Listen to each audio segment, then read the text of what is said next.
For generations, its silhouette has haunted the skies. It is a machine forged from fear and ingenuity, engineered to hold the world in a delicate, terrifying balance. This is the story of an icon of the Cold War, an enduring symbol of military power, the B-52 Stratofortress. Our story begins in the shadow of global war. As the embers of one great conflict cooled, they gave rise to the chilling specter of another. The world was dividing, and with the dawn of the atomic age, the very nature of power was being redefined. In this new reality, a question of immense gravity demanded an answer. With entire oceans separating potential adversaries, how could a nation deliver a decisive, overwhelming response? How could it hold an enemy at risk from thousands of miles away? The challenge was monumental. It required an aircraft that could transcend the known limits of technology, a bomber with true intercontinental reach, capable of carrying the most destructive weapons humanity had ever conceived. In the late 1940s, a strategic imbalance defined the geopolitical landscape. The Soviet Union, at that time, possessed no bomber capable of reaching the United States. This presented American military planners with a unique imperative: to develop a weapon that could guarantee retaliation from the safety of its own shores.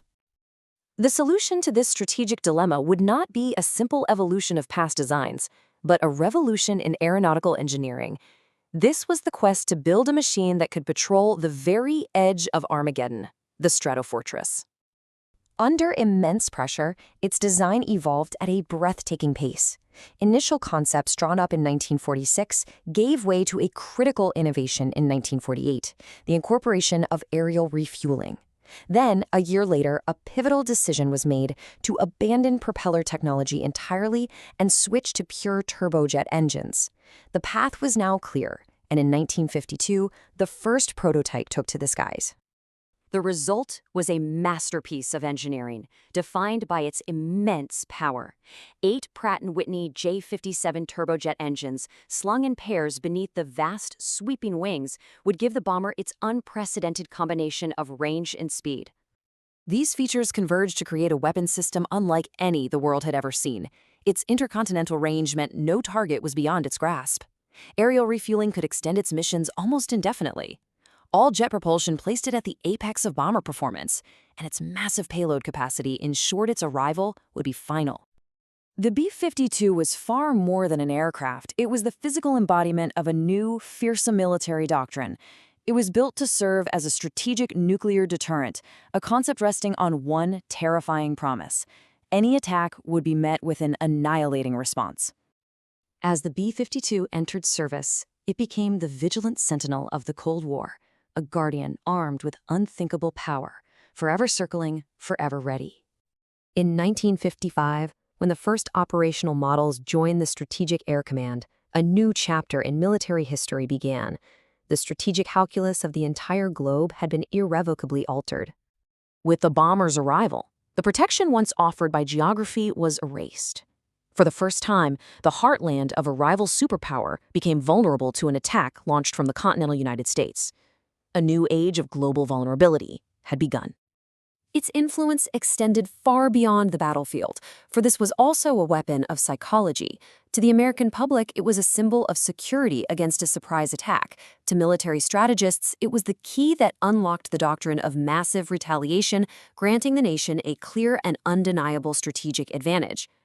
This aircraft was not merely a tactical asset. It became the central pillar of national strategy. The B-52 was the instrument that made President Eisenhower's New Look policy, a defense posture reliant on the threat of nuclear force, credible to the entire world. Many weapons of the Cold War have been relegated to museums, silent relics of a bygone era. But the story of the B-52 did not end with the fall of the Berlin Wall. Its service would continue, adapting and evolving in ways its creators could never have imagined.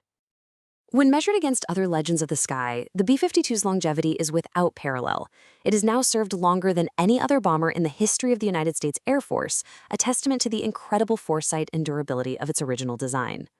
The aircraft's true legacy is one of remarkable adaptation.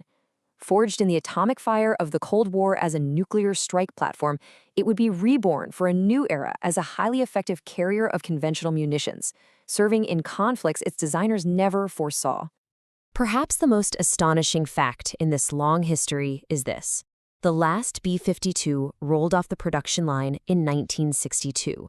And yet today, decades later, those same airframes continue to fly, upgraded and maintained as a vital component of modern American air power. Is it design? Is it purpose? Or is it the ability to endure, to adapt, and to cast a shadow so long that it stretches across history itself? The B-52 Stratofortress is not merely an aircraft, it is a living artifact of a dangerous age and a symbol of power that has yet to see its final sunset.